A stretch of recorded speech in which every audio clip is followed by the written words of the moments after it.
السلام عليكم حبيباتي، واش راكم؟ واش حوالكم؟ قبل ما نبداو نصلوا على سيدنا النبي، اللهم صل على سيدنا محمد عليه افضل الصلاه والسلام. واش راكم؟ واش حوالكم؟ نتمنى الفيديو تاعي يلقاكم باحسن احوالكم يا رب. انتم الجدد دخلتوا لقناتي، نقول لكم اهلا وسهلا ومرحبا بكم في قناتي. ما تنساوش تفعلوا الجرس ولايك وكومنت من عندكم، فرحوني ربي يفرحكم. اليوم جيتكم باقتراح كيكة بذوق الشوكولا، ولا تقدروا تسموها تحلية بذوق الشوكولا. هذا التحلية اللي جيتكم بها اليوم فيها 3 طبقات، نقدر نقولوا 3 طبقات: طبقة كيكة وطبقة كريمة، ومن فوق غاناج تاع الشوكولا. الكيكة راح تكون ببيضة واحدة، أما بالنسبة للكريمة راح تكون كريمية، ونضمن لك انها تبقى كريمية لمدة اطول حتى تخلص لك هذيك الكيكة. صافي لا قعدت لك الكيكة 3 جو راح تبقى لك كريمية وبطريقة وبمقادير جد بسيطة واقتصادية. ايا على نبداو على بركة الله. قلت لكم من قبل الكيكه تاعنا راح تكون ببيضه واحده. واش عندنا في مقادير الكيكه؟ عندنا حبه بيض واحده تكون بدرجه حراره الغرفه، عندنا 5 ملاعق تاع السكر، عندنا مغرف صغيره تاع الفانيلا، مغرف صغيره تاع خميره الحلويات، قرصه ملح، عندنا 5 معالق سكر، 5 معالق زيت، 5 معالق حليب، عندنا 5 معالق الفرينه مملوءه جيدا، عندنا ملعقتين كاكاو ثاني مملوءه جيدا. بالنسبة للتحضير نشدو هذيك الحبة بيض، نخلطو نحطو معاها 5 مغارف تاع السكر، قرصة تاع الملح، ملعقة صغيرة تاع الفاني، نخلطو حتى يولي لنا الخليط ابيض. من بعد نبداو نضيفو الزيت، 5 ملاعق زيت تدريجيا، ونخلطو حتى تندمج لنا مليح هذيك الزيت مع البيض والسكر.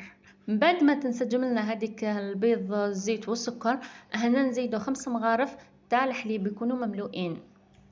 بالنسبه لهنايا راني نحط في ذوق الشوكولا، تقدروا تستغناو عليه بصح راح يمدلكم ذوق شباب للكيكه تاعكم. من بعد نزيدو في الفرينه تدريجيا ونخلطوا بواسطه الفوي. هنا تقدروا تستغنوا نهائيا عن الضراب الكهربائي، مي اللي راهي حابه تريح روحها ودير الضراب الكهربائي ما في حتى مشكل. مي انا حبيت تعمدت بالعاني باش نديركم بالضراب اليدوي. هكا كاين بزاف اللي ما عندهمش ضراب الكهربائي، على هذه حبيت نديرلكم هذه الكيكه بالضراب اليدوي. هنا حطيت 5 مغارف تاع الفرينه مملوئين جيدا، واللي حابه العبار بالكاس هي كاس ناقص صباعتين ولا 3 صباع. المهم 5 مغارف مملوئين جيدا. عندنا 2 مغارف كبار تاع الكاكاو نزيدوهم بالتدريج. درت لهم ثاني مغرف صغيره تاع خميره الحلويات. بالنسبه لخميره الحلويات هي مغرف صغيره، ما تزيدوا ما تنقصوا على خاطر هاد الكيكه هي ما تحبش بزاف الخميره. ملعقه صغيره تاع خميره تكفي باش تجيك طبقه تاع الكيكه هايله. هنا الطبقه تاع الكيكه شوفوا ما حتجيكم لا رقيقه ولا تجيكم خشينه، راح تجيكم عاديه. صافي طبقه تاع الكيكه ونزيدوا لها الطبقه تاع الكريمه راح تجي التحليه تاعنا هايله. هنا باش نعزز الذوق تاع الشوكولا ضفت مغرف كبيره تاع هذيك الشوكولا تاع هذيك الشوكولا اللي نديروها للحليب نوفا، ونخلط مليح. هنا كنت موجده من قبل المول تاعي يدخل الفرن، فرشت عليه ورق الزبده. هنا المول تاعي فرشت له في القاع ورق الزبده باش نضمن ان الكيكه تاعي ماهيش رايحه تلصق. وهنا راني نزيد وكان مدهون بالزبده ومرشوش بالفرينه. هنا راح نحطوا الخليط تاع الكيكه تاعنا في المول تاع الكيك. هنا تقدروا تستعملوا اي مول تاع كيك، من الاحسن هنا الا كان عندكم سيرسو صافي مول كيك اللي تفتح من الاحسن. انا ما كانش عندي متوفر، هذا هو اللي كان متوفر استعملت هذا. هكاك راح المول تاع السيرسو راح يساعدك غير في الديمولاج. هذا ما كان صافي راح تجيك الكيكه تاعك كي تجي تقطعيها راح تجيك شابه. واللي ما عندهاش تستعمل كيما انا.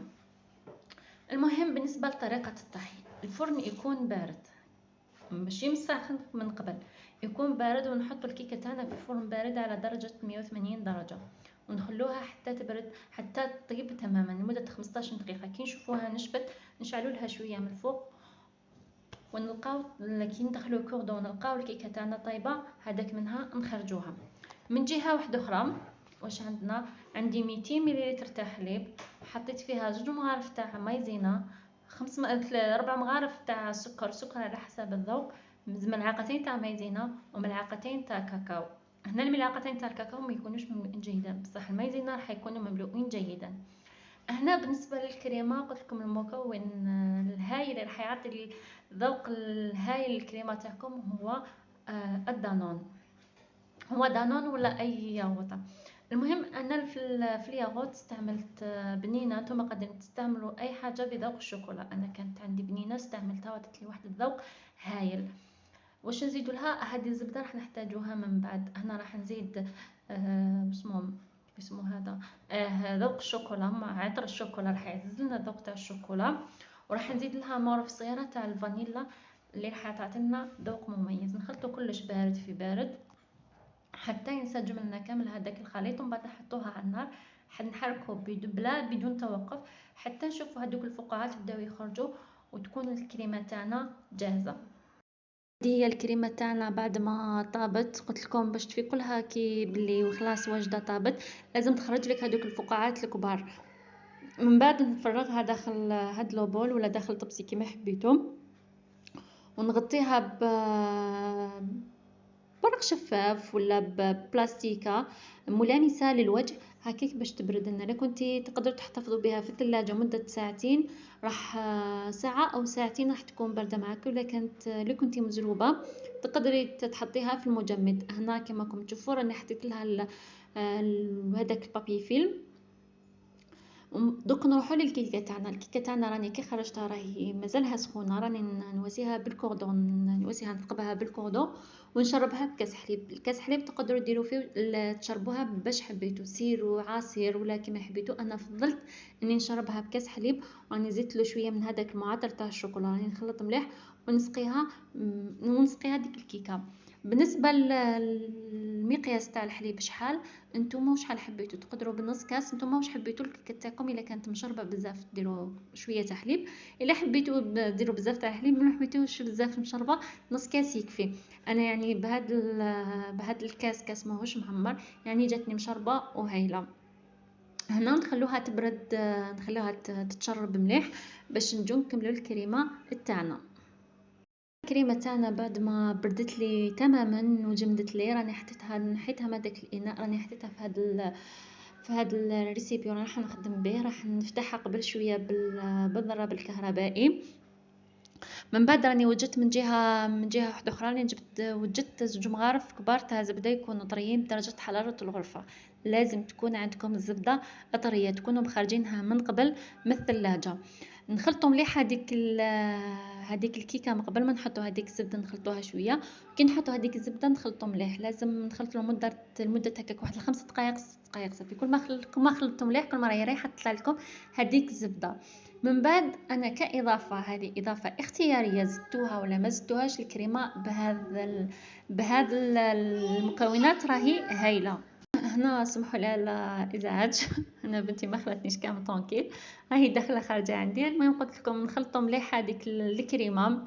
من بعد قلت لكم الاضافه اللي راح نزيدها هي زوج مغارف كبار تاع بودره الشونتي. هذه اختياريه، انا حبيت نعزز الذوق هذا مكان. نتوما الا حبيتوا تستغناو عليها هاد الكريمه بحد ذاتها بنينه وتجيكم كريميه هايله. راني نخلط مليح. من بعد كي نخلطوا راح نطبقوها على الكيكه تاعنا. الكريمه تاعنا كم تشوفوا جات هايله، جات بزاف كريميه. ونضمن لكم ما قلت لكم من قبل، نضمن لكم انها تبقى كريميه لحد ما تخلص لكم هذه الكيكه. ما تخافوش كامل من هذه الكريمه، ونزيد لكم على الذوق ولا اروع. نتمنى انكم تجربوها وردوا لي بخبر. اكيد راح تعجبكم. هنا دوك راح نطبقها فوق الكيكه وراح نسوي لها الوجه تاعها مليح مليح باش يجيني وجه املس. راح نمسح الاطراف ونعاود نولي لكم في الشكل ما قبل النهائي. راح نجون بالنسبه هنا للغاناج.